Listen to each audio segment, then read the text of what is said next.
আপনাদেরকে একটা সুখবর দেওয়ার জন্য ভিডিওটা করতেছি। অবশেষে আমরা সফল হলাম। এই বিষয়টা নিয়ে আমরা অনেক দিন ধরেই অনলাইনে অফলাইনে কাজ করতেছিলাম। অবশেষে বাংলাদেশ হাইকমিশন থেকে আমি অনেকগুলো কল এবং লেটার দিয়েছিলাম। আশা ছিল এটা হবে এবং সফল হব। আজ গতকালকে যখন দেখলাম আমাদের উপদেষ্টা সাহেব ঘোষণা করলেন, খুব ভালো লাগছে, তাই আপনাদের সাথে শেয়ার করলাম।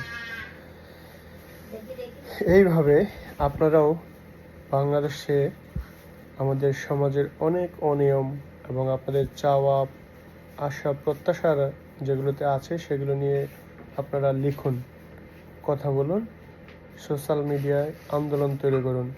শুধু রাজপথে আন্দোলন করলেই হয় না, সচেতনতা তৈরি করুন। সচেতনতা যে কোনোভাবেই করা যায়।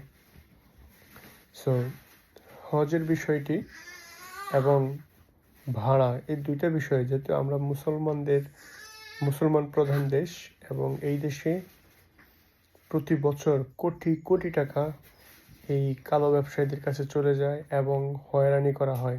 এই হয়রানি এবং কালোবাজারিদের এই দুর্নীতি বন্ধের রোধেই আমার আন্দোলন ছিল এবং আমরা সফল হয়েছি। সেখানে শুধু আমি না, বাংলাদেশের হাজার হাজার মানুষ আমার সাথে ছিল এবং আমরা সফল হয়েছি। এটাই সবচেয়ে বড় কথা। এরকম আরও সমাজের অনিয়ম রয়েছে, সেগুলো নিয়ে আসুন আমরা প্রতিরোধ গড়ে তুলি।